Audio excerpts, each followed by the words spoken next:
Welcome to the Turtle Club.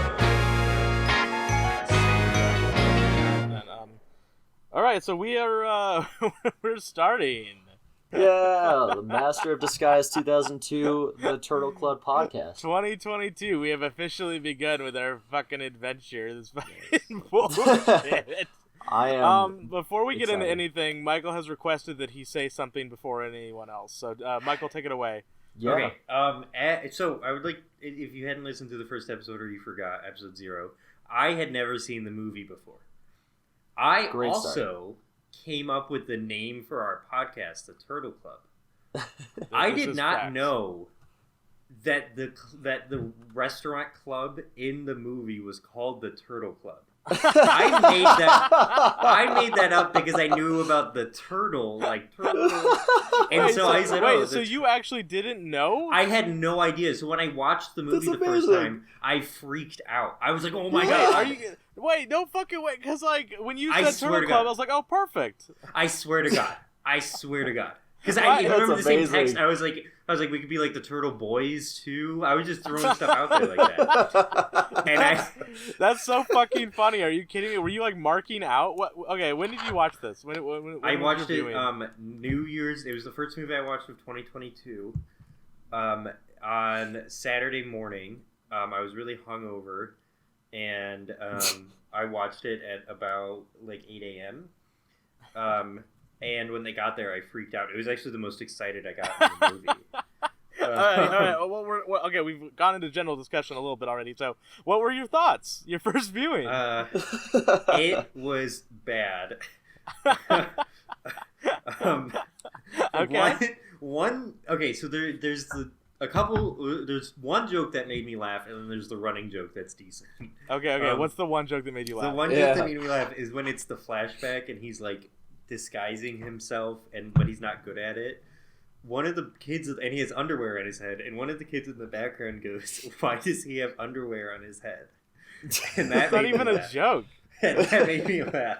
That's not even a joke. That's just a question. Yeah, that's just Michael's just finding jokes. That made me laugh. And then, the running joke. I have a pretty good guess what it is. Yeah, every time he laughs, he farts. Classic. And then there's the scene where he doesn't fart, and he's very proud of himself, and then he farts. Yeah. I'm gonna be honest with you. Okay, so the running joke, for those who aren't in the know, the villain of this movie, played by the same actor who plays Data in Star Trek Next Generation. Oh, okay. He has this running joke, and every time he goes into a maniacal laugh, he gets interrupted by farting. Like, and it gets funnier each time. I'm gonna be honest. And it genuinely makes me laugh. I laugh so hard at that joke. Yeah. Like, I've seen this movie twice in the last 2 months now, and every single time he farted, I actually genuinely laugh for real. I will say there's a lot of early 2000s butt rock music. Yeah. I'm looking at my notes right now, and honestly, I took really bad notes. None of this really makes any sense. There's only I was like, okay, the first couple minutes has a joke where the dad, Pistachio, the main character, Dana Carvey's dad, dresses up like a woman.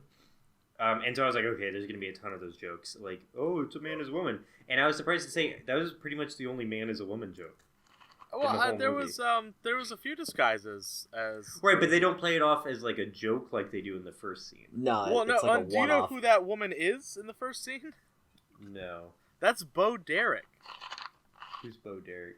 Oh, you don't even know who... Oh, my God. Okay, so this is very much aging this movie. Bo Derek was a celebrity lady who did, acting and stuff in, the 80s and 90s. Yeah. And James Brolin, who plays Pistachio's father, the opening scene is Bo Derek running away from these people. And you actually can hear the villain yelling to the police, "That's not Bo Derek! That's not Bo Derek!" Jessica Simpson was also in the movie. But also there's this great part in that first scene. Again, we're gonna go all over the place a little bit here, where Bo Derek can fly. Yeah. Do you What's the know? Do problem? you guys know what I'm talking about? Where like she's like at the edge of like that like sort of gap, and she just like T poses and floats over the street for some reason. It's like Storm and X-Men just Why? down off the building. Why like does Storm it and happen X-Men, that right? way? Should I try and give a recap of the movie? Okay. Quick recap, summary for anyone who hasn't seen this movie. The main character's name is Pistachio Disguisey, which is already awful. So he doesn't know it, but his family lineage is they're all masters of disguise, and his father is like, this is not work for my son. I'm not gonna tell him about it. Well, he even without knowing about it, Pistachio dresses up a lot. He puts his underwear on his head and stuff, and he uses like a shaving cream beard, of course. But he's kind of a fuck up. And also, how old do you think Pistachio is supposed to be? I kept going back and forth with it because sometimes I would think he was like 18, and other times I would think he was like 35. That's where I'm at with it. I'm thinking, how old do you think Dana Carvey is when they shot this? 35. Like 45. I think he was 48. Yes! Oh my god! I was close. I think Dana Carvey was very up there in age while they were filming this. Yeah. Which is fucking craziness. Wait, keep going over the plot. Okay, But okay, so anyway, Dana Carvey, character Pistachio Disguisey, who might be 18 and might be 50. We just don't know. Maybe. He works at his dad's restaurant, Disguises, and one day his father and mother get kidnapped, and Pistachio is on the roof of the building to witness it, which is pretty cool. I don't know if you guys picked up on that he's on the roof for some reason. Yeah, good for him. To witness the kidnapping. And then he's like, oh no, what do I do? And he even tries to call the police, but he puts a cannoli on the phone, so the police tell him not to call again. And then a weird Exorcist parody occurs. Yep. Where his grandfather shows up, and his grandfather is like, hey, you're a master of disguise. And he's like, what? What are you talking about? He's like, I'm your grandpa. So then the grandpa teaches Dana Carvey, Pistachio, how to be a master of disguise, which is, again, like, not super duper gone into, but also, like, raises many questions. Well, like, it's very mystical. It's very mystical. It's very weird. At one point, though, part of the master of disguise, like, requirements is that you have an assistant. So they hire this lady who's a much better detective than Dana Carvey's that's a running joke is. that I actually kind of enjoyed. Yeah, and she's actually good. And then by the end of the movie, and also the Data, the guy from the villain, kidnapped the father and mother so he can use the father's disguise skills to steal a bunch of iconic American artifacts. Artifacts to sell them on the black market eBay or black market eBay. Yeah, black market Thompson. eBay. And then the movie ends basically after they arrest him dressed as George W. Bush. That is like the absolute. Great scene. It's a very short movie, but it's minutes. hard to go over the plot of this movie without going through every single scene because every single scene is so batshit nuts. I'm gonna, now that people are aware of the movie, if they haven't seen it, I'm gonna finish with my notes if that's all right. Yes, go. Yeah, please. So this is the one that was throwing me off a bit, and I can't fully remember the scene. I put Freud big butt jokes.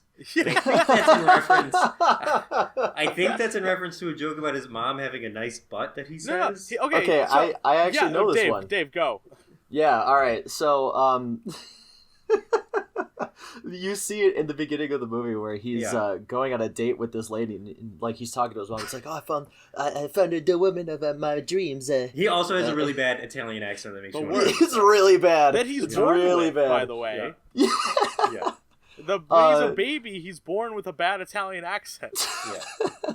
But yeah, like his mom's, like super big, got like the huge hips and everything. So like big butted women is the whole joke because he's trying to find someone just like a mama. Yeah, he's like, just like my mama, and he's like, I don't know what it is, but she reminds me of mama.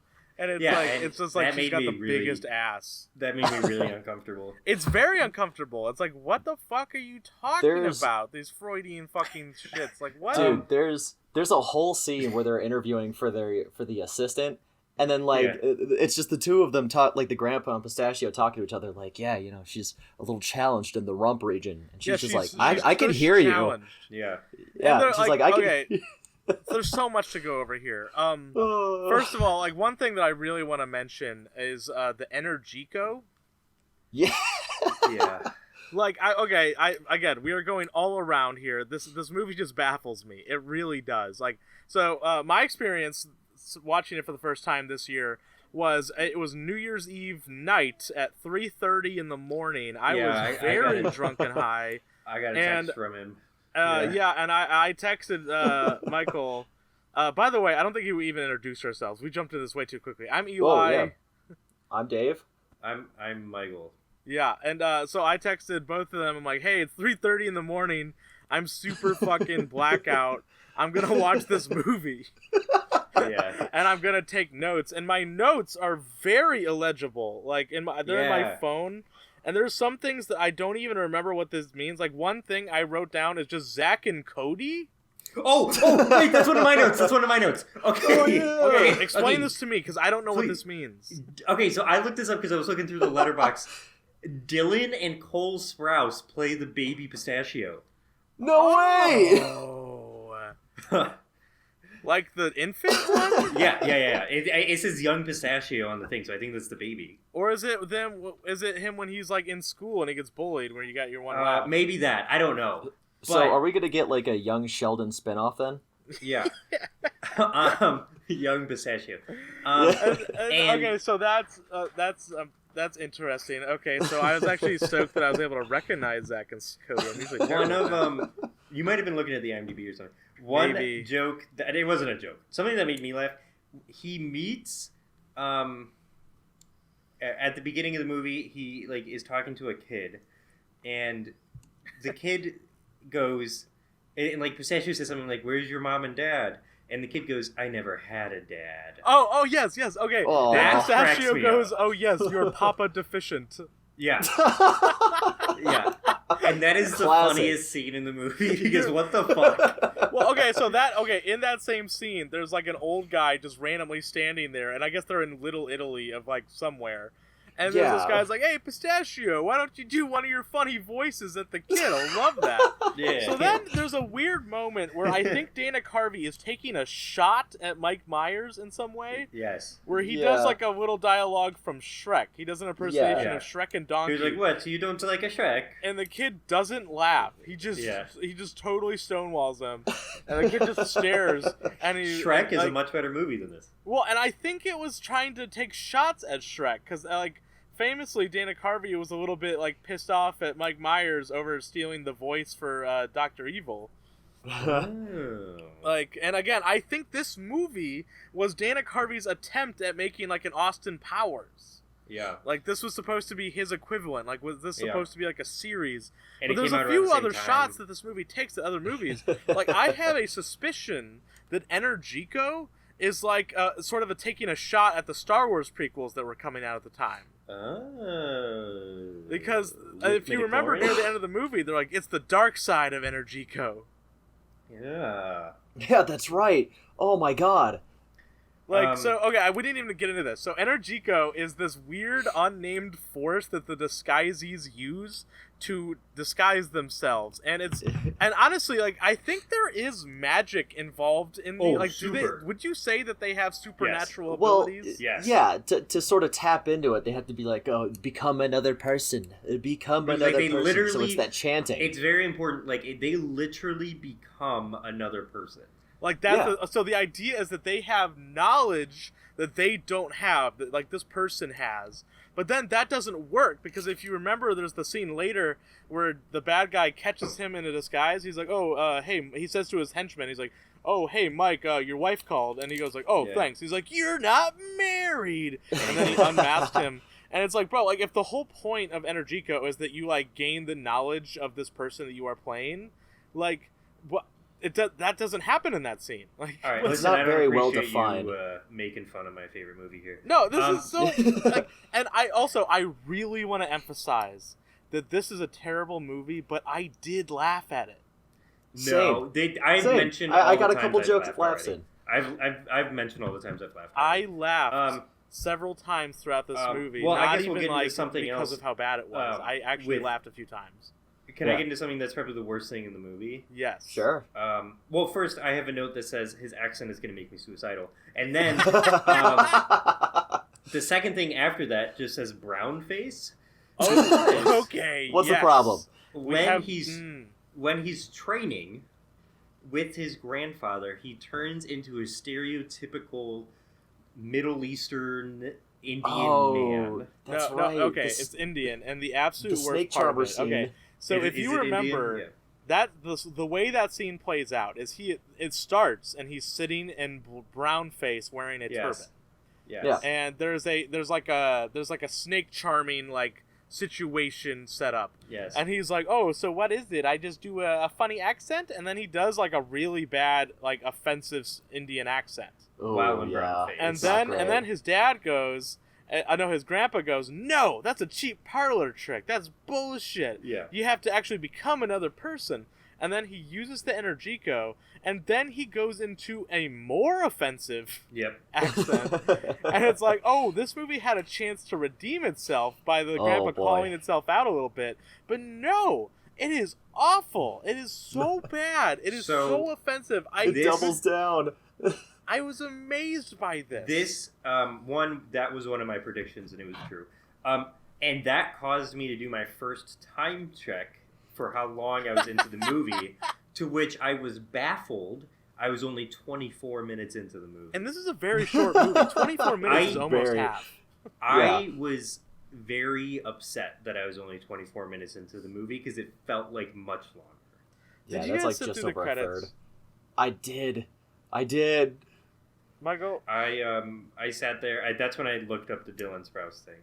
So you sat through the entirety of the credits. You saw all the post-credit scenes. Marvel-esque. Oh no, I didn't get to any of the post-credit scenes. Marvel-esque. Oh my goodness. Oh Michael, my god. You didn't. Okay, do you remember the slap dummy that he trained on? Yes. Guess what?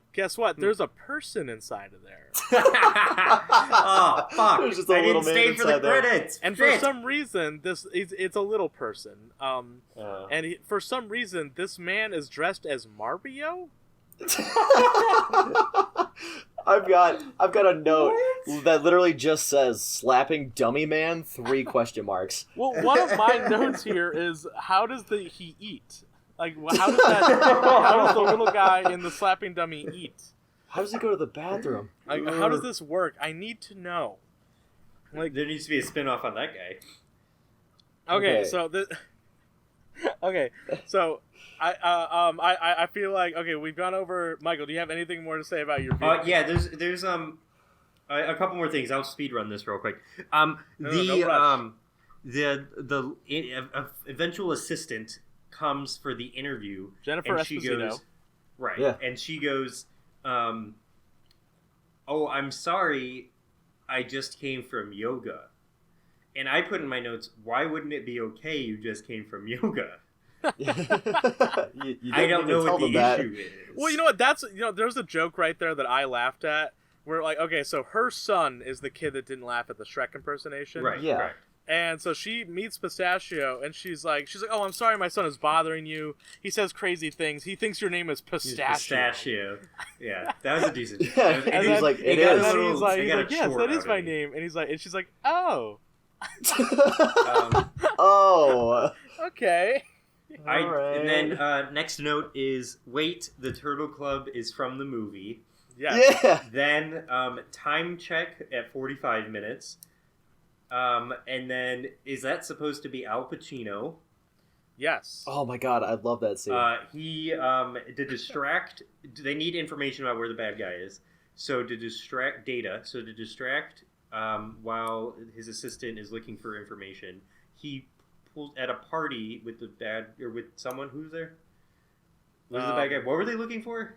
They were just getting info for the bad guy, I think. Yeah. Well, so they they found out about him because they found his high school yearbook quote, which was, "I want to steal American relics and sell them in the black market." I've got that on my notes here. It literally says, "Thank God the villain put his evil plan on classmates.com." Yeah.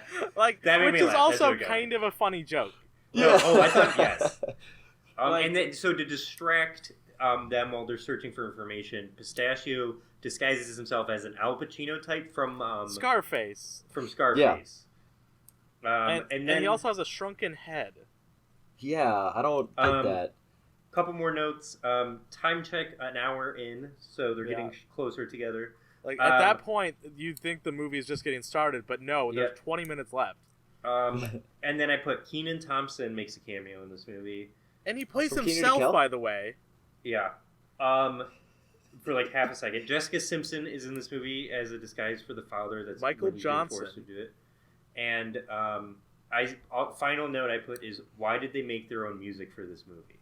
There are two original songs. There's like 3 Master of Disguise songs. Yeah. There is an entire soundtrack, actually. Yeah, I found it on Spotify. Ooh, nice. But 3 of the songs are original songs. Yeah, and it was weird. Like, was that a thing old movies used to do? Like, I know old movies used to have like, that was like a thing to try to sell the soundtrack. Was like, they were like, usually they wouldn't have 3 original songs, though. Usually they'd have, like, maybe 1. Like... I think like Men in Black. It'd be like a rap song they play in the credits. Ace Ventura did that. Did you know that? Yeah. I found the album on yeah. Oh, it has missing songs. They don't let you... Yeah, it's missing songs. I'd love to see if we can get that in, like, the notes physical for form. this episode. We get a CD. Well, actually, that's very interesting. So at the end of last episode, Dave mentioned, like, I wonder if I can get this movie on VHS. Yes. Yeah. So let's go to Dave. Dave, you talk about your experience. Oh, okay, wait, hold on. One last thing. I'm sorry. Yeah. The way I watched the movie was a movie 6-pack. With oh man, I'm trying to remember what's off my head. Deuce Bigelow, The Electric Gigolo, Joe Dirt, European Gigolo, whatever. Joe Dirt, Master of Disguise, House Bunny, and a couple other movies. Wow. And it's I'm tempted to watch the other movies instead of Master of Disguise. Sorry, Dave. Go ahead. You're okay. So you got the movie in the 6-pack. I happened to find the movie on VHS, which I figured, is a long shot. But what's even better was that the VHS that I got was from an estate sale, meaning that somebody died owning this, and then they bought it from a Blockbuster that went out of business. Yeah, you told me that your tape has a Blockbuster sticker on it? Yeah, I've got a Blockbuster like point of sale sticker on the back. You had to rewind it, right? I did. I had to rewind the tape and everything. Someone watched this whole movie and then did not rewind it for years, probably. And didn't return it to Blockbuster. Yeah, they bought it. Sad. They didn't just not return it. They bought it. They're like, you know what? Sad. This is good. Let's keep this. That sat on their shelf. That is so fucking funny. Again, people love this movie. I want to emphasize that people love this movie. It is a terrible movie, but it does make you laugh. Many people remember this movie, but only from like the GIF, and it's this weird fading memory they have. Like, if you bring up Master of Disguise and to people, oftentimes they're like, "Oh yeah, I remember that movie. That's a pretty funny one. Turtle, haha." And then you're like, "Okay, when's the last time you've seen it?" And they're like, "Oh, I think I was 8." Yeah, so that's Dave's vote. He saw it in theaters in 2002. That's Dave's So Dave, how does it hold up? Yeah, I saw it. As to the movie, the VHS release, I'm gonna go with 1-to-1. Honestly, 1-to-1. Yeah, you watched it on your fucking VCR. Dave, did you tell me that there were trailers before the movie? Which trailers were they? So I've got I'm just gonna go through my notes here, and then I'm just gonna work my way down the list. So starting the beginning of the movie, I've got a funny story after the trailers, but so the trailers began with, coming soon to home theaters everywhere. And it's like Daddy Daycare, Stuart Little 2, Kermit's Swamp Years, which was like a Muppets movie. And then there was like the syndicated cartoons that were like JJ the Jet Plane, Harold and the Purple Crayon, Dragon Tales, Bear in the Big Blue House and Maggie and the Ferocious Beast. It was like, Maggie oh, you could own all these VHSs and DVDs at home. And it's like, okay, cool. I'm not doing that, but sure. Yet you own Master of Disguise on VHS. I got the better movie. Way you own it now, right? Yeah, this is the only way that I own this movie. I mean, I could probably find it through other methods, but this is the only way I own this movie. No, you definitely won as far as the way of consuming this. Is it in like full screen as well? Like, is it the square? Do you have black bars on the side? Yeah, it's full screen. There's a little like it looks like that the movie was actually watched a couple of times because the tape burns out about halfway through, kinda. So it looks like people got to about halfway, and then because it burns out, they just rewound it at halfway. No. This is what it was. Wait, what do you mean burns out? Like there was like a few burn marks, and then the movie just kept going? No. A VHS, because it's a physical tape that you're kind of reading all this data and picture off of. What happens is more and more watches you get on VHS what's called a burn. It just overexposes the image, and then it'll kind of like create that static on the screen. And then you can usually I definitely had that issue a few times as a kid with the Lion King. Yeah, and then you can usually tell where people like will modify something or like rewind a lot because you'll get a little bit of burn in between like one section or another. I think what you experienced was they got to a really funny part of the movie and just kept rewatching it. Like, I want to watch the turtle scene over and over again, please. So, yeah, I actually have to. Is about halfway. I should time that to see where that burn actually is. Like that's not a bad idea. Yeah. Because like there's one at the end which makes sense, but then there's like the one halfway through, but I don't know where it's at. Yeah. You need to make note of it for next watch. So Dave, let's go through your notes a little bit here. What were your notes during this movie? Also, when did you watch this? What point? So like I said, VHS. I watched it before work at noon on the 1st. So like the first thing I did the year, I got like I like made literally breakfast. all of us. The first thing we did in 2022 was watch Master of Disguise. Dude, I made breakfast and came back to my area, and I was like, all right, I'm gonna watch Master of Disguise. It's gonna be a good time. And then like I got through like the opening trailers and everything, and then it was like, oh, buy the official Master of Disguise soundtrack. And then it played like the Happy Madison Productions Splash There intro. Terrific. Yeah, so and then I had to One thing I want to point out with the production companies, there's a production company title to this called Out of the Blue Entertainment. Huh. And I have never heard of that before, so I tried Googling it. I could not find a thing about it. It's a mystery. I'm going to continue to do more search, but I could not find anything about it. It's the only movie they ever did. Yeah. It's a one and done. Gold out the door. You're good. All right, Dave, continue. Yeah, so it played the Happy Madison splash, or like the little title card or whatever, and then I hear like a pounding at my door. I'm like, okay, whatever. I'll just pause this to go answer it. At the very beginning of the movie, I got served a summons. What? To pay an old bill that I hadn't, and like I was going to pay it literally that day after watching Master of Disguise, because I was like, oh, I'll do this, then I'll do that, it'll be great. Master of Disguise is ruining our lives already. Did you pay the bill? Yeah, I paid it literally after watching the movie. Like the whole time, I'm just like, fucking really? A great start. Oh my god. The first thing that I noticed with the movie was the waiter that is kind of like fucking around in the movie. His name is Rex. The champ.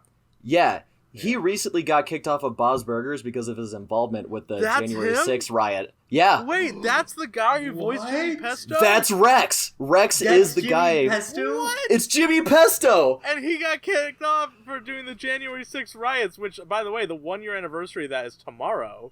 Let's go. Let's go. Nothing happened to those people. That's Jimmy Pesto? What? That's Jimmy Pesto, yeah. Shit, dude. Dave was coming with the fucking research. Look, That's so funny. Yeah, okay, I'll let I don't think I even let you finish. No, I saw the voice and I was just like, oh my god, he just got kicked off Bob's Burgers. That is so funny. Like, the voice of Jimmy Pesto from Bob's Burgers gets kicked off for participating in the January 6th riots, and then Dave recognizes him in Master Disguise. It all connects. Oh my god. Okay. Okay. After that, like, the next note's just, where exactly are they in the world? Yeah, that's because I looked into this. They're in like a little Italy area, but there's like Texans, and then I looked into this. And so it starts the movie with them in Italy, I believe, and then they move to unnamed city in the United States. That's what I know it's in the United States. I gotta go with like Chicago or something. Because there's that cowboy guy who shows up. It was like, I need some man-sized meatballs. Yeah. Oh, the fucking Texan. It's awful. But it looks like a New York, Chicago type city. I'm thinking it's like a Little Italy in Chicago or something, right? Like, they shot the movie in California. Like, I know that. I looked that up. It looks like a fake set, too. It looks bad. And most of the movie takes place all within the same 2 blocks of each other, apparently. Yeah. Even the villain's, like, hideout, at one point he's running away from the villains dressed as cow shit. Oh, yeah. And, that's right. And then he just, like, runs home. Like, and also there's just cows in the middle of the woods. What's the problem? It's so weird how close in proximity everything is in this movie. I don't understand. Yeah. Okay, wow. Okay, so go on, Dave. I'm sorry. This movie is really bad. After Rex, where the hell are they? My next note is a 2-parter. So much brown face / so much misogyny. Yeah, no, definitely a lot of misogyny. Like, it's so really much. Bad. It's really bad. Okay, there's that montage where they're like interviewing all the associates to be his assistant or whatever, and like they just like show up and they're like, "Hi," and the grandpa's like, "No, not this person," and it's like, why? I don't get it. Like at one point, like I laughed really hard, and again, this is a completely unintentional laugh. But at one point, like, one of the contestants is just, like, a black guy, and the grandpa's just like, no! He didn't even talk. And I was thinking in my head, like, man, I think the grandpa's just really racist. Yeah. Like, that, he's just like, nope, not this guy. A really old, sexist racist. Well, okay, and then, then that scene happens where Jennifer Esposito's character, who's also named Jennifer, shows up. And they're like, oh, do you want to be the assistant? And she's like, what's the pay? And he's like, oh, $417 a week plus dental. And by the way, I did the math on inflation and all that, and $417 a week equals to about $650 a week. Oh, that's not terrible. So that's not pretty awful. Good pay plus dental. Yeah. Which is pretty good. I mean, it depends how much they work. Obviously, they're working a lot of nights and stuff. That's a little less than $18 an hour. Yeah, I mean, it's like pretty decent. $2,500 a month. But then, like, the first question they ask Jennifer is for her uniform measurements. Yeah. Like, what are your measurements? And then she says her measurements, and they both start dying laughing. Yeah, I didn't get why they laughed. In front of her little ass. Yeah. Is that why they were laughing, because she has a small ass? Yeah, that's what they were making. And they were like, oh, tiny tush challenged. She's tushy challenged. Like, it's so weird. And then there's like this weird scene that doesn't quite land, where I think the joke is that they're speaking like all different languages, all in the span of like 30 seconds. Yeah, they switched to Italian. They switched to Italian, and then there's some German, and there's some other stuff thrown in there. So the scene, what's happening is, they're making fun of her because she's like, oh, she's tushy challenged, and then she's like, I can hear you. And then they switch to Italian to like try and disguise what they're talking about. Ooh, disguise. Yeah. And then like the grandpa sneezes, and then she says Gesundheit, and then that gets like that has subtitles on it. The Gesundheit. Yeah. So I think the joke is that there's different languages being spoke here. But again, it's not very other languages. No, it's not. Okay. It's not very funny. Yeah, no, it's bad. So, Dave, continue. That's the biggest example of misogyny, I think. It's awful. So, there's all that, and then, like, we kind of jump ahead a little bit, and we finally get to the turtle scene. Yeah. That turtle scene, like, I wrote, it's so much worse than I remember. And it's so short. He's only there for 2 minutes. Yeah, I'm going to be honest. I don't know what caused this to happen. I laughed at the turtle scene. I also laughed at the turtle scene. And I think did too, because it was so bad. It was bad. What the fuck is happening? Well, when he bit the guy's nose off. Yeah, and then puts it back on. The creepy fucking CGI. Like, so he bites a man's nose off, and instead of seeing, like, the inside of his skull and blood, it's just, like, there's just skin there now, and then he spits the nose back onto his face, and it just then it cuts away. That's the last scene in the movie. And that's, like, the last thing that happens. He, like, gets on the floor and just, like, spinning around and laughing, and that's the end of the scene. But, yeah, he's just like they go to the turtle club, and he's like, he takes it very literally, and he's like, and he dresses as a man / turtle, and he keeps saying the word turtle, which is really funny. But I did laugh at it. No, I laughed, but it's like it was an ashamed laugh, and I think it was because it was my favorite. Okay, my favorite. It was like an awkward laugh. My favorite part of that whole sequence is right afterwards when Pistachio and Jennifer are on the little, like, moped, and she gets off, and she's so baffled by what just happened. She's like, I don't even know what to say about what just occurred back there. I didn't like what I don't even get it. I don't understand. And she's like all pissed off about the whole thing. Yeah. Dude, and then he comes around and he's just like, yeah, that was great. And we honestly, really killed I feel it like back she's there. the most relatable character in the movie up until the moment she actually wants to fuck Pistachio. Yeah. All right. That's a real thing. Her that kid occurs. never had a dad, pal. Yeah. Um. Don't forget her boyfriend, who's like, "You are trying to horn in on my action, aren't you?" Oh God, yeah, the Ultra Chad. Yeah, there's like, 2 Chads in this movie that Dana Carvey, like, wins over. Yeah. By slapping. It's pretty cool. Yeah, by slapping and going, "Who's your daddy?"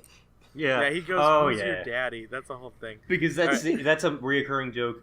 Because there's nothing more, like, demoralizing than saying "Who's your daddy?" and hitting. someone. Yeah, so that's what Masters of Disguise do. They slap people and say, "Who's your daddy?" Yeah. That's their thing. Which can we get? Okay, I know I'm interrupting Dave a little bit here. Can we get into, like, what exactly is the Masters of Disguise? Like, what is this? This is my theory. Okay. I don't know if I missed something in the movie, but this is my theory.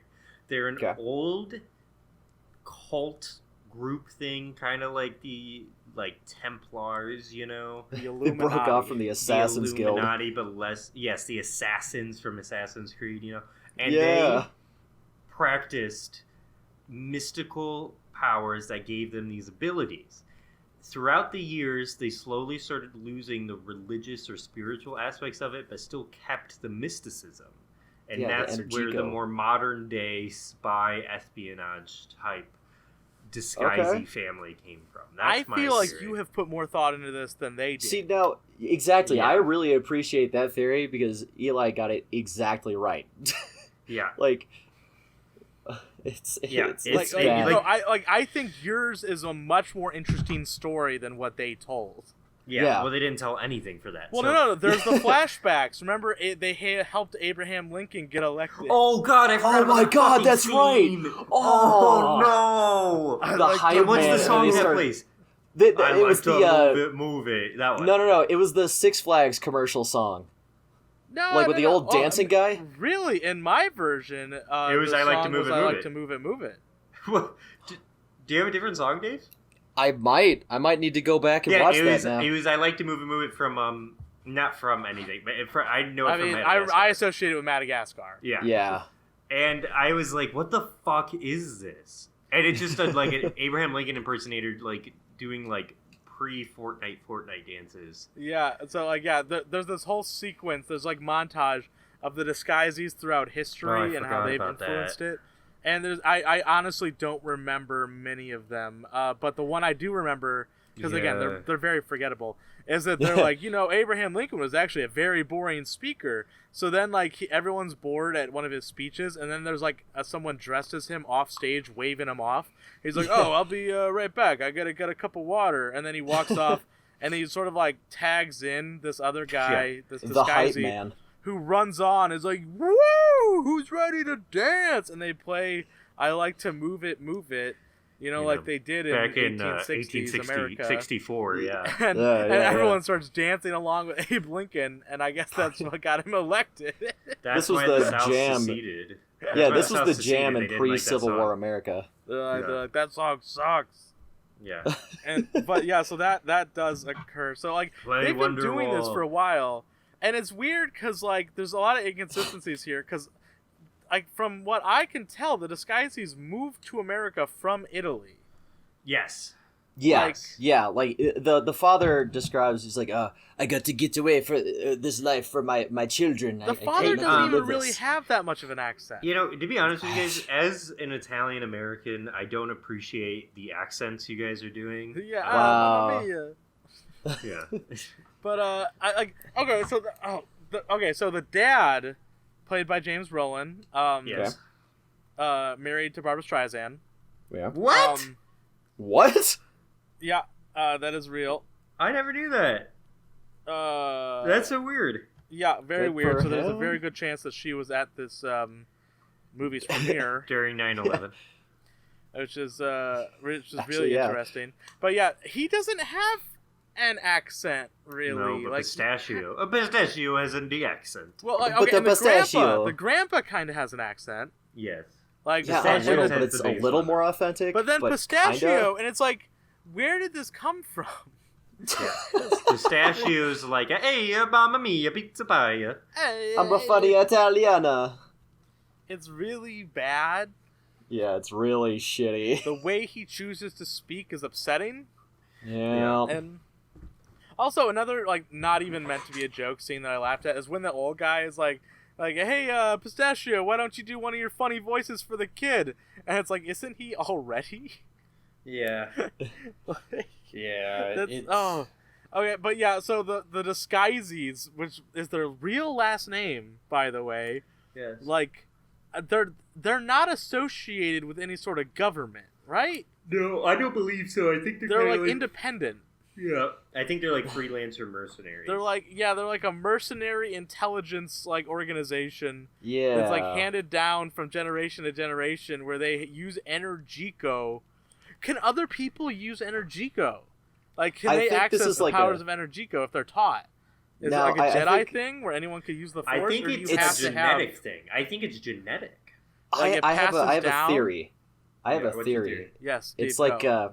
it's just like episode 1.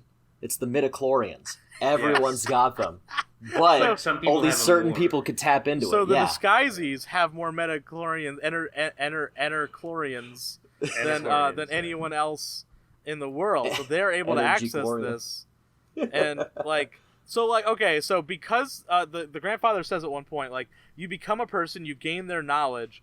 When Pistachio dresses up as George W. Bush, does he At the very end of the movie, at the very end of the movie, does he get all the president's secrets? Oh shit! He gets like. Does he nuclear know launch that we codes. think 9/11? Does Pistachio have the Yeah. ability to launch nuclear bombs? These are the real questions. Pistachio learned that he faked information about Iraq so that we could go to war there in 2002. Maybe the whole thing was Pistachio, and George Bush was just an innocent guy back in the studio painting. Ooh. And Pistachio you're did all saying the war crimes. Pistachio had money in oil companies, and he impersonated George W. Bush. And Dick Cheney was actually his grandpa in disguise. Right, Dude, that's to cause wild. us We're to go breaking this into down. A 20-year war. We have For fucking oil. cracked open the master of disguise, gentlemen. We Maybe did there it. hasn't ever been a real president. Maybe it's like Harry Potter and the Goblet of Fire, where they kidnap Mad-Eye Moody and pretend to be him. Maybe that's what happens with every president, but it's just the Disguiseys. The Disguiseys just have been doing this for years. It feel makes like- so much sense.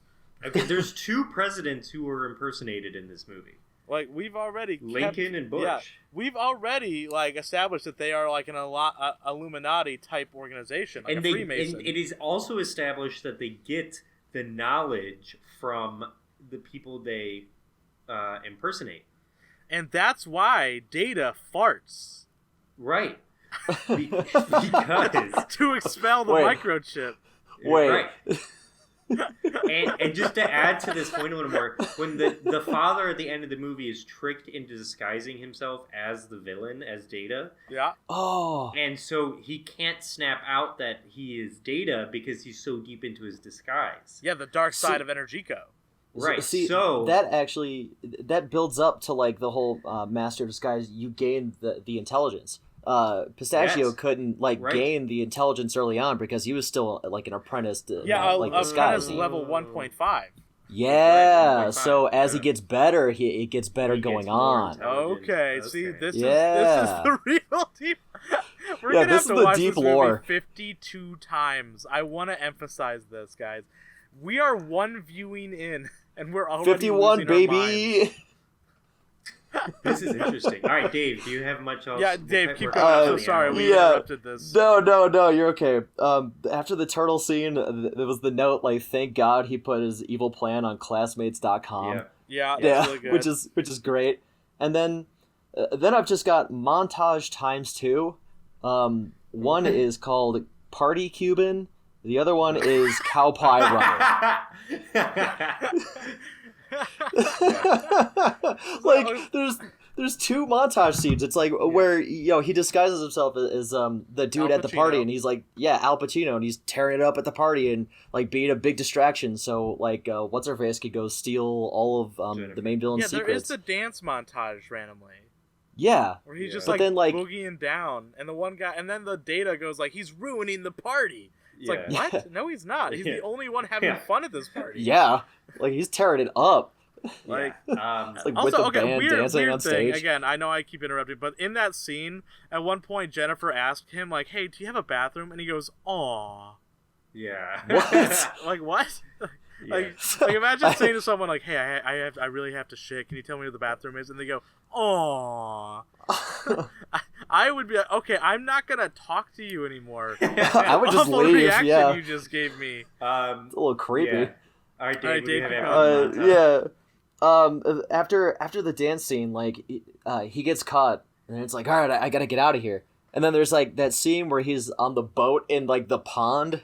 As Captain which is a Ahab. Jaws reference. Yeah, the shark in the water. Which why so many old movie references? Yeah, so like the fact that they just bought it and then rolled with it. They're like, yeah, this dude's on a boat in the middle of like maybe 50 by 50 pond. But then they go like, hey, wait, show me your arm, and then he's got a hairy arm, and that's what like tells them that he's the bad guy. Like anyone could have a hairy arm. That doesn't prove anything. Yeah, I don't know. Is that like an anti-Italian statement? Listen, we've been dealing with the hairy arm stereotypes for years. Okay. Michael is the only one that comes from Italian ancestry here. This movie must be very upsetting. Yeah. Every time I watch this movie, I'm gonna put on my authentic Sicilian golden horn. Yeah. And Michael, I'll represent. I'll watching shoot you a this text movie every week apologizing. like turns Michael like harder and harder into like a Guido. Yeah. But after the boat scene, then he goes to like the field with all the cows in the middle of the fucking woods. Yeah, also and then weird. he's like, he's disguised as like a bunch of grass with like a cow pie on his face, and I'm like, I thought that was kind of funny because but the disguise works, and then he gets up before they leave and they chase him. No, they turn around and then like walk maybe just off screen, which is like 10 steps max. Yeah. And then like he's just like at full volume. Oh, thank God that worked.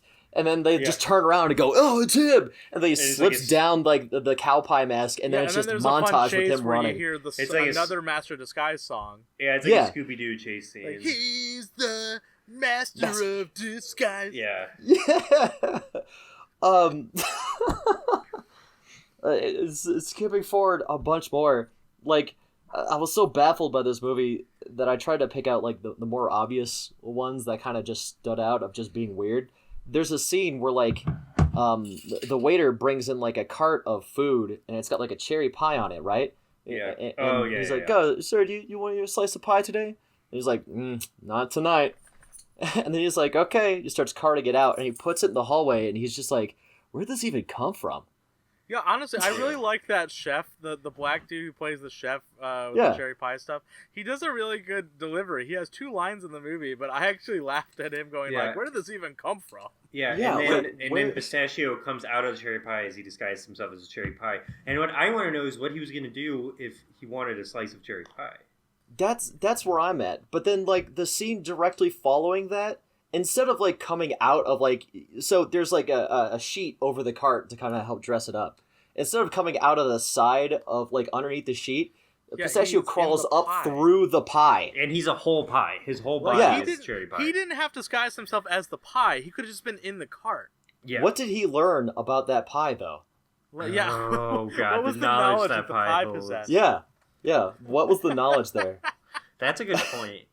Also, in that same sequence, he shoots cherries out of his mouth like a gun. Yeah. Yeah. Like, what the hell? Is that what cherry pies are capable of? That's the knowledge. That's what he gained. Yeah. All right, Dave, what else you got? Yeah. And then, like, the rest of the movie goes, there's the whole touching, like, father scene where he helps get the mask off and all that. And then, like, Pistachio goes to... He shakes it off. Yeah, like, and it's this slow transition. There is no mask, so that makes me think there's magical powers involved. Yeah. Well, there is a mask, because if you remember that scene where, like, the bad guy's talking earlier, he's like, hey, you see this mask that I made of myself? Yeah, he's like, oh, what are you doing? He's like, oh, I'm going to dress the father at the end of the movie, to get himself out of being in the bad guy's garb, he shakes his face really hard, and the mask comes off. But it's super glued to him. Right, but there's no like mask after that. Like he literally just like slowly transforms. Shakes it off. He absorbs dirt in a cartoon. He like absorbs it. Yeah. Yeah. It's so weird. It is so weird. It's so fucking weird. And also, weird. the image of James Brolin with like the crystal blue eyes of Data just doesn't look right. It's weird looking. So another question I want to pose real quick: do you only have the knowledge of that person while you're that person, or do you retain it after you undisguise? I don't know. I think it's so only while you're disguised. Interesting. I guess while disguised, so that makes sense. I guess you can't retain it afterwards. You could write it down. It's like part of the Energico. Okay. So is that the end of your list? No, I've got 2 more here. Okay. One was like that George W. Bush scene, which like I saw the disguise on like the cover of this VHS, like the box here. Yeah. And then like they describe it on the back as like part of the whole like. Yeah, they even try to sell movie. you like he dresses as everything: a turtle, an old lady, and even the president. Yeah. But then like the whole problem I have with that scene is that like he walks up and he's just like, hey, I'm George W. Bush. And then it's like the bad guy, what's his name again? Data or whatever? I don't remember. It was Devlin Bowman. Devlin Bowman. His name is Devlin Data Bowman. in Star Trek. His name is Data. Yeah, he walks up to George W. Bush. This man is supposed to be dead. Like, he had this whole plot where it's like, oh, I'm going to fake my death and it's going to be great. And, like, he walks up to the president just like a kid running up to an ice cream truck. He's just like, oh, Mr. President, what's going on? Right? Like, to walk up to the president. That takes He's just in Cancun. Huge Republican, the bad guy, obviously. Very interesting. But also, that scene also like threw me off a little bit because up until then, every single like actual celebrity like that they disguise themselves as, it appears as themselves in the movie. Yeah. And then Pistachio dresses as George W. Bush, and it's just like it looks like an SNL like makeup job. Yeah. I have an explanation Bush for was that. busy that day. Yeah, I think that's part of Pistachio being untrained. So like he can't perfectly get it down. Pistachio, but the father can. Yes, but Pistachio why not just have the dad do it then? like he just went through a lot. I obviously don't expect the president of the United States to appear in Master Disguise, but what do you mean? Why would you write it into it then if you can't make it right? Listen, it's topical humor. Dana Carvey has a history of being on SNL. He wanted to go back to his roots. It's so like I guess, and, it's very interesting because this was actually the alternate ending. I don't know if you guys have done any research, but there's an original ending to this movie that was much more patriotic. Whoa, don't spoil it. I'm boy. going to try and find it for next episode. Yeah, let's watch it for next episode. Okay. Next episode we will discuss it because it's a weird one. That's great. And it's actually a little bit more topical now. I want to watch it before I'm told what it is. All right, yeah, I'll let you do that then. Okay, so that is pretty much it for all mine. I mean, we already talked about the after credit scenes of the little slappy man inside the robot. Yeah. So you guys already touched on a lot of the things that I have in my notes here. Actually, you guys have helped me sort of like remember what some of these notes were about because obviously I was blackout drunk when I watched this. Yeah, you were messed up watching it. That was great. There's a few things here that I'm gonna try to decipher. My first note is Bo Derek can fly. Okay. James Brolin young wig. If you notice in that scene when he is in the back of the car and he has to put on, he's like supposed to be like 20 or 30 years younger than the rest of the movie. They put this awful wig on him. Yeah. Oh yeah, that's right. Oh my god. They don't even try for a movie that like literally has the best like makeup artist and like prosthetic artists like around. You would imagine that they could find a better wig. Yeah, they made a man into a turtle, but they can't like get a better wig. Like it's very weird. Then okay, so I know I already mentioned this, but I really cannot get over. I only noticed it on this viewing. While Pistachio's father, James Brolin, is getting kidnapped in an alleyway, it cuts, and Pistachio is on the roof of a building, watching the whole thing go down. And it never once is explained why he's on the roof of the building. He's just up there. He's a chimney sweep.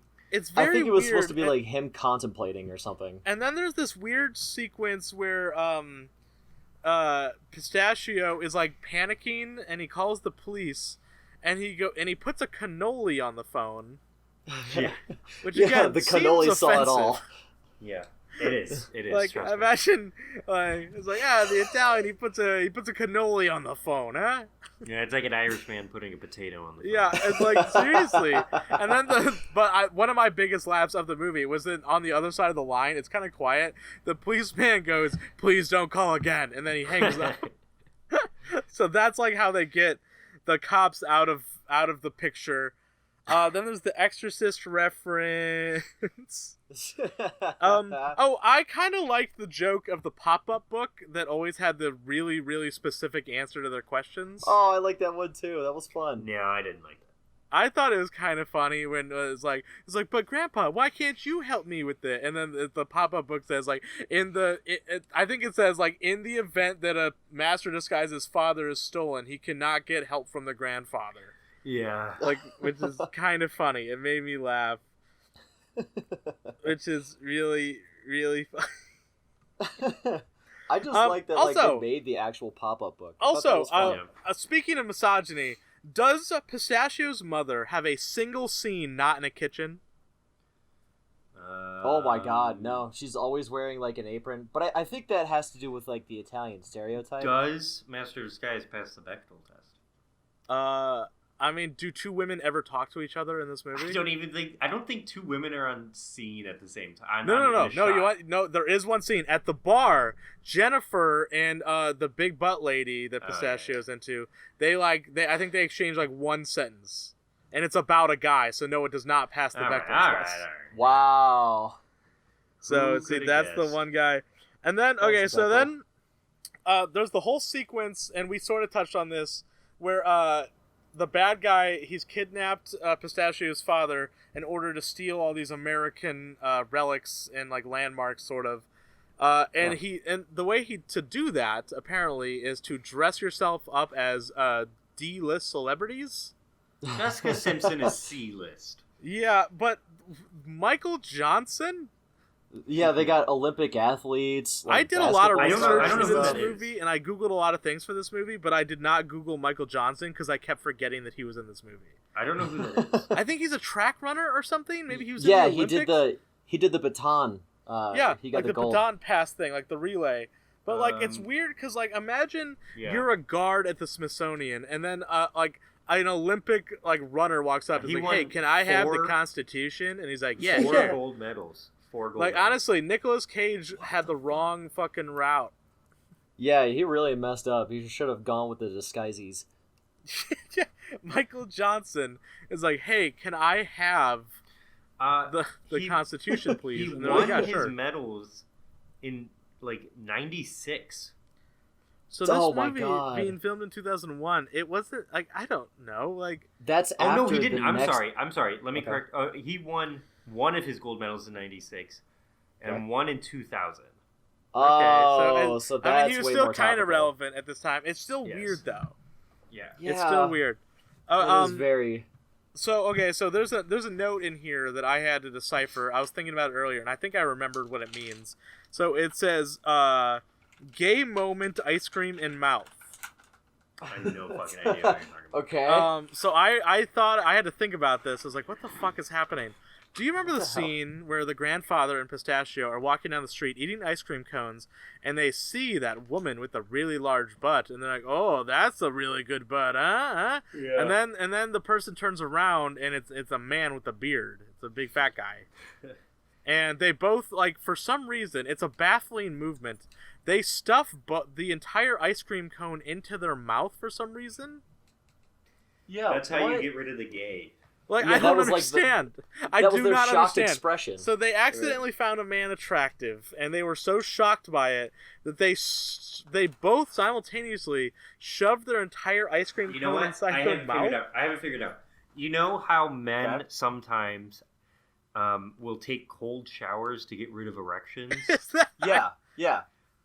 To, like, make the blood go in different parts of their body? I think they purposefully gave themselves a brain freeze to make the blood go in different parts of their body, so they got rid of their boner from a guy. It's weird. It's a weird moment. Seriously, pay attention really to it when you guys watch this every week now. To the ice cream thing. Every week. It's a very weird thing. Yeah. And okay, so then one of my other notes that no one talked about is, so when they're trying to get into the Turtle Club and there's that bouncer there, those scenes are filmed as if the bouncer is like 10 feet tall.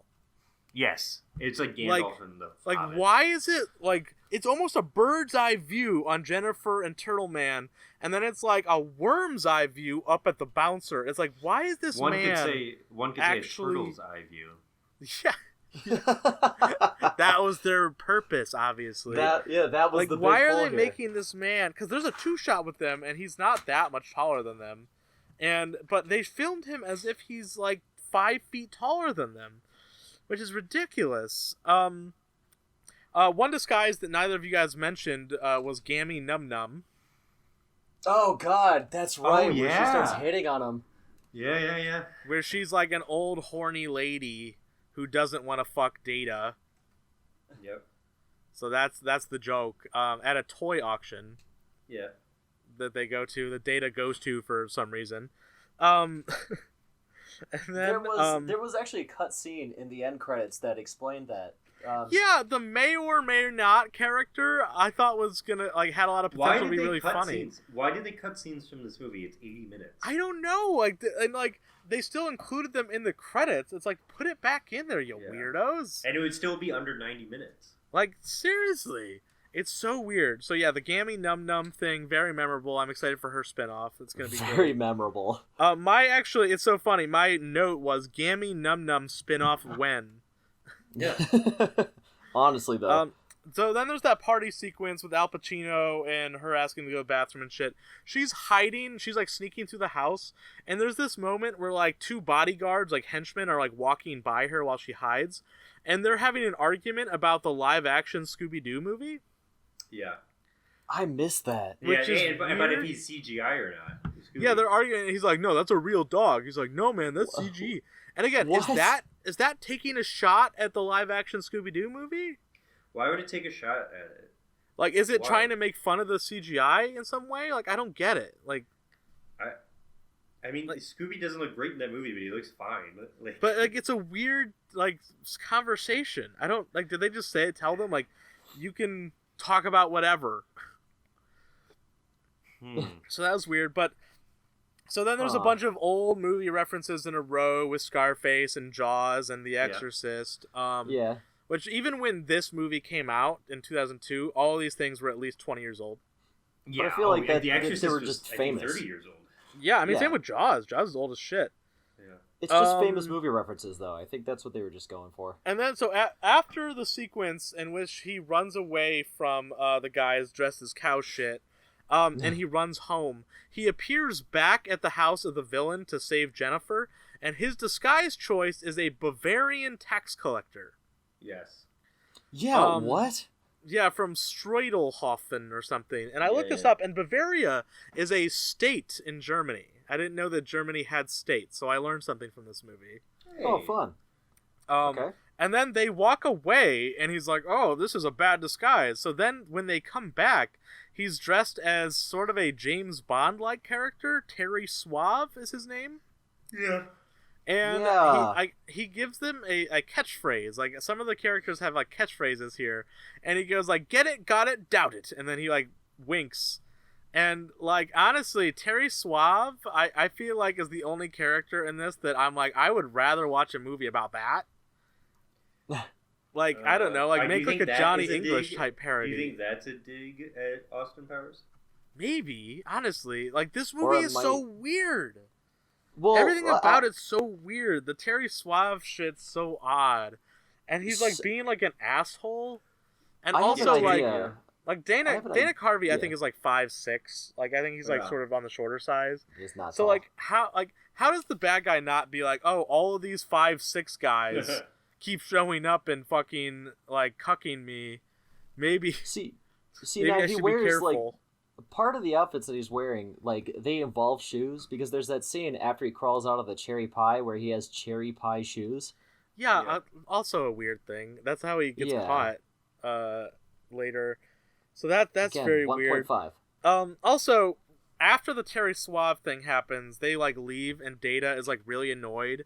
And he does this face twitch for about 5 to 6 seconds. That's really impressive. Honestly, it shows like a really good control over his facial muscles. And I even like rewound it a couple times to watch him do that weird movement with his face. And I was like attempting to do it with my face, and I couldn't do it. I was like, how the fuck did he do that? I'm just imagining you like blackout drunk at 4 a.m. trying to twitch your face. Trying to make this face work. Yeah, I was. And I like even now I can't do it. I don't know how he did that. Like, it's an impressive facial like control thing. And then after that, Jessica Simpson shows up, and she's just like, hey, can I have the lunar lander, please? Yeah. And the guys at the Smithsonian were like, yeah, this thing's been on the moon, and take it. Gives them some albums. Yeah, and then she plays her song. Like, I think she's trying to promote herself. She's like, yeah, I'll be in your movie if you can play my song for 2 seconds. And she has one moment of acting where, like, she's in the car with the bad guy before, like, James Brolin takes the mask off. And he says something like, haha, thanks for stealing me the lunar lander. And she goes, you're evil! And it's not a very good line read. Also, we all forgot about Jesse Ventura, the other celebrity in this. Sure. He gives them he gets the Liberty Bell by giving them Jesse Ventura action figures. Oh my god, that's right. I have no idea who Jesse. He gives all the guards the little. I think Jesse Ventura was like a governor or a mayor of some place. Minnesota. Yeah, he was governor. But I don't know why he's famous. He was a wrestler, it looks like. Oh, was he? That was his thing? Okay, there's something. Come on. The cherry pie chef, we need to give that guy a shout out. I love his lines. He has 2 lines, and he's awesome. He's great. We're coming up on an hour and 20 minutes here. I mean, that's fine. There's a couple more things to discuss here. Perfect. Keenan plays himself in the credits. He's credited as Keenan. Yeah, I just don't think they were like they cared enough to give him like a character name, so they just said, it's Keenan Thompson. Yeah, and then there's the ninja fight scene. There's no reason for it to be Keenan Thompson. Like there's ninjas in this movie, and none of us have mentioned that yet. Randomly during the big climax of the movie, the bad guy sends out a shit ton of ninjas. Pistachio kills them by slapping them. Well, he doesn't kill them; he just slaps them a bunch, and then they all run away, as ninjas are prone to do. Yeah. And I think my dog is scratching at the door. But then there's a baffling scene, and maybe you guys can explain this to me because I don't remember what this means. But at the end, so they kidnap the mom, and she's like in some sort of kitchen full of like booby traps. Yeah. And at the end, he's like, the bad guy's like, "Hey, you, I think you forgot. I still have your wife." Haha. And then like a booby trap starts to get sprung, and then she like kills the guy, and she looks in the camera and goes, no more caramel corn for me. Yeah, I don't get that line. Like, it's so the scene is this dude that's just like got his hands and arms coming out of the flour on the table. I thought it was like the sink. Yeah, was it? No, it's out of the flour. Yeah, Ew, it's just a giant pile of flour. Like just comes up the reach, and then she just like beats him down with like a rolling pin. She headbutts him. Oh man! And then she looks at the camera and goes, "No more caramel corn for me." And it's like, what? Yeah, like, good, as good if for it you. Was some sort of big character moment, and I'm so confused by that. Maybe like it's a cut scene. Like, like, what do you mean? No more caramel corn for me? What does that mean? Why not rewrite it? I don't even understand how that could make sense. That like me and my friends, we have this like ongoing like joke that we're like when we're like trying to spoil a movie, quote unquote, we're like, "Hey, watch out for the horse." Like you can kind of do this with the movie. It's like, "Hey, watch out for the caramel corn, huh?" And then it makes no sense. Yeah, and it's like what? It's one bad line read at the end of the movie. Yeah, like so then at the end of the movie, when he's George W. Bush and he is trying to get the Constitution back from Data, and Data like goes to take a picture with the president, like a selfie, which again, selfie pretty ahead of its time in this movie. It was. Yeah. It was. And then he goes, "Just say who's your daddy?" Like he does like a George Bush, like bad George Bush, and then he does like a front flip kick, and he pushes him into the pool, and then I guess Data drowns. Yeah, I don't know. Yeah. Like he was just in the bottom of the pool, and then like it just cuts back. Data doesn't know how to swim. Like he sinks to the bottom of the pool, and they're like looking at the pool. They're like, "Is he okay?" And then a giant fart bubble comes up, and they're all like, "Ooh, stinky," or something. And like, but like he doesn't come up. Like, is that his last death fart?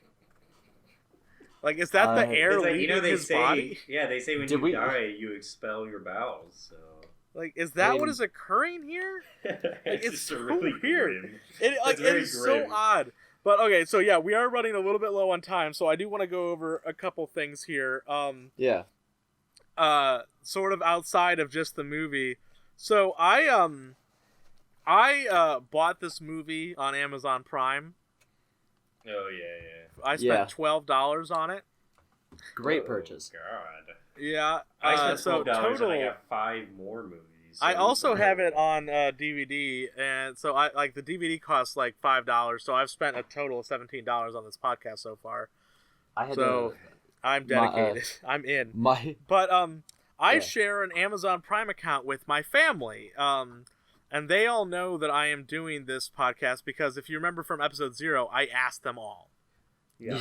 And also I sort of cornered my siblings, my brother and my sister, and I was like, "Hey, do you guys remember this movie?" And they're like, "No, we don't." That's why we didn't answer. Well, a couple of weeks ago, I get a selfie from my family. They while I'm at work, they are all watching Master of Disguise on Amazon Prime after I had purchased it, and without me prompting them to do so. What did they think of it? They liked it. They were fans. They said it was the dumbest thing in the world, but they laughed. Yeah, and good. I don't agree. Okay. How many times do you think you laughed in this movie? I didn't count it exactly, but I did laugh probably like at least like I don't know. I want to say at least every 10 minutes I laughed. What the I got a couple good laughs in, yeah. I wouldn't say every 10 minutes, but there was some scenes where like I actually kind of laughed. I laughed at every fart joke, and they did that joke almost every 10 minutes. I laughed at the end when he's running away and farting. I laughed pretty hard. Yeah, when he's running away at the end and he's laughing and farting as he runs. I did laugh at that. I want to point out, this movie is not a joy to watch. It's not one of those so bad it's good movies. What do you mean? It's exceptionally boring. Exceptionally boring, in my opinion. You know what? I'm taking the opposite stance. I'm surprised they could fit the amount of comedy they could in 80 minutes.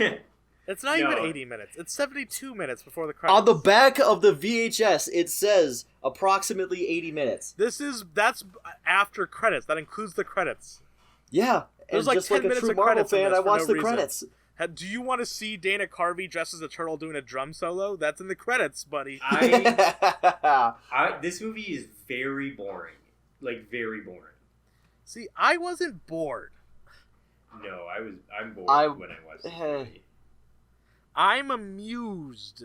It's a terrible movie, and I'm amused for a lot of reasons that were not intended, but I'm still 90% amused. 90% of the amusement is not intended. I'd go with that. Amusement is a proper attitude to convey about this movie. Like, I'm not having fun, but like, it's all right. It's on. I'll watch it.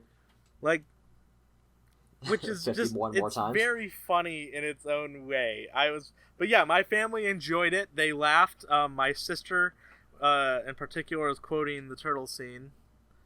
What? Yeah, the turtle. Oh my god! It's very and like I spoke to my father on the phone about it. The one who announced after 3 days of silence that he had never heard of the movie. I don't remember. I do not Master remember. of Disguise. The Master of Disguise. Him and I had a phone call conversation about it. I actually called them the next day to ask them about it. Oh boy! And him and I spoke about the movie for a good 15-20 minutes. We had our own mini podcast episode about it, and he kept telling me, he was like, it was dumb. It's a dumb movie, but we laughed. It's funny. Oh man! And so that was a pretty fun, entertaining thing. A couple of other things that I want to get over, and then we can end it. We can sort of close it out. But I found that we are not. This is not untrodden ground. What we are doing. I found a Tumblr blog. Oh, okay. I think you sent it, right? I did. Yeah. This person, for 28 days straight, decided to watch Master of Disguise every day. We need to get in contact with this person. Yeah, we need to get them on the podcast. This is a 10-year-old blog, by the way. We can find him. I'll find him. From 2000. And it was very funny because he was doing it for the 10-year anniversary of Master of Disguise. And we are doing it for the 20th. Did he enjoy it? No. Okay. But he did again, I sent you the blog. Yeah. I really wish I had the name of the blog off the top of my head right now. I'm feeling dumb about it. But for next episode I'll have to remember to actually name drop it for real. But I read through a lot of it, and he blogged about every single viewing he had of the movie. I have found it. It's just called The Master of Disguise. There we go. Yeah. But the most interesting thing about this as well is that he had a Kickstarter. Yeah, hold on. I was just about to bring that up. Okay. What? So, Michael, would you like to bring up what the Kickstarter is called? The Master of Disguise Master's Cut. The unified effort to make 2002 Dana Carvey's film The Master of Disguise more palatable with the Master's Cut. So this man, what was his goal, Michael? His goal? Dave, guess what his goal was. Take a guess, Dave. I'm going to go with a full 2-hour version of the movie. No, what was his monetary goal? Oh, his monetary goal? Probably something about $10K. $16 million. What the fuck? I felt like Dr. Evil saying that. $16 million. He raised 1,000. The goal was not to actually re-edit the movie, but to recreate it. Yeah. What? To remake the movie. To be added. Oh, initially it was $20 million, and then he dropped it down to. He wanted to remake the movie in its entirety to make it better. And Michael, how much money did this Kickstarter make? I'm so baffled. $1,187 off of 10 backers. So he made money. He missed the goal a little bit, huh? Yeah. What's the percentage on that? What is the percentage? What was the exact number he raised? 1,187. 87. Okay, divide that by 16 million. Okay, the guy's name is on this. I don't know if I want to name the name. I'm not going to, but I'm going to try and find him. He's connected to Facebook. All right. So the percentage that of his goal, he made 0.000074%. All right, we're almost there. He's pretty close. Couple more backers were gold. And it's very funny. So I discovered this through an Amazon review of The Master of Disguise. There was someone who, one of the reviews, said, wasn't someone trying to make the master cut of this movie? Is that still happening? 5 stars. And I was like, what the fuck is that? So I looked it up, and I found this Tumblr blog and the Kickstarter page. We gotta get them on. This person as a guest. I found his LinkedIn. Oh, well, we definitely gotta try. That'd be amazing. We'll dig into that for next episode. See if we can start. I'll do some research. Yeah, we will see. We do actually have a few guests lined up over the next. Yeah, couple do we want months. to preview the next episode? I don't know yet. We'll we have a guest for next episode. We do. Let's just say we have a guest. We have a guest, and hopefully. Just to go over the format of how this is going to work going forward. The 3 of us are watching this movie once a week for the entire year of 2022, and then we're going to update you guys with monthly episodes. Great choice. The monthly episodes should be coming around like the beginning half of every month.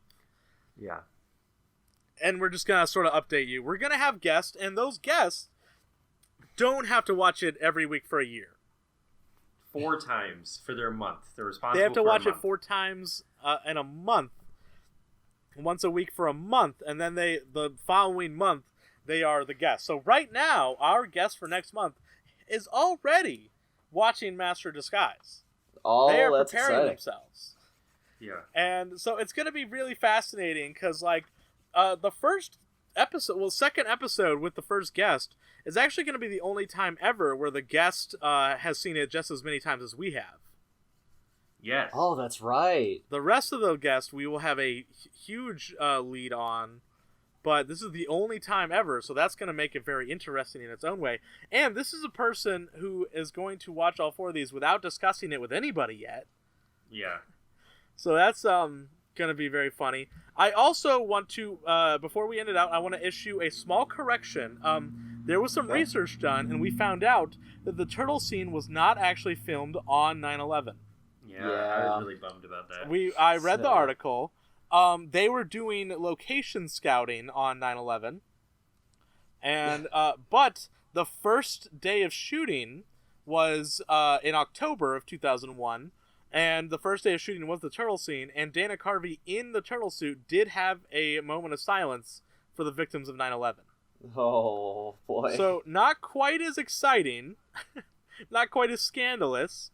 But it still did occur. So every ridiculous story is based in truth. And I just want to point something out. I just had a wonderful idea while you were talking. Great start. I tweeted at Dana Carvey. Okay. I said, hello, some friends and I are making a podcast where we watch The Master of Disguise 52 times in a year. We would love to have you on as a guest if you're available and interested. Thanks. That would be beautiful. That would be the big get. Even just like a snippet interview to add on to the episode or something. Mm-hmm. That would be beautiful. I would love to ask that man. Well, I feel like we'd have a better chance getting the director. Yeah, I don't even know if we could find him though. Because what's he doing? What's he doing? Is he alive? Who is this man? Perry Adlin Blake? We could find him. We could do it. We'll find him. But yeah, so we have some guests lined up. Like, I don't know, like. Some people maybe you've heard of. I don't know how involved you are in TikTok or something, but we have some people. We got Addison Rae. Wait. We got Alexis Texas. We got Bernie Sanders. Mia Khalifa and Bernie Sanders on the same episode. Oh, shoot. I think I found the director's Twitter, but he hasn't used it in full 5 years. Fuck! Oh, you're going to have to email him. But so yeah, I think we can call it the end of episode, the official end of episode 1. Yeah. Congratulations, crew, the Turtle Club. We've officially done it. Episode 1. Yeah, we've each watched this movie 1 time this year. Next time you hear us, we will have watched it 4 or 5 times, depending on our watch schedules. Yeah. So next time you hear from us, our mental health will be much worse. Yeah, we will be far worse off. Alright, bye everybody. Have a good one, everyone. Alright, all you turtos and turtettes. That's the show. Have yourself a wonderful evening.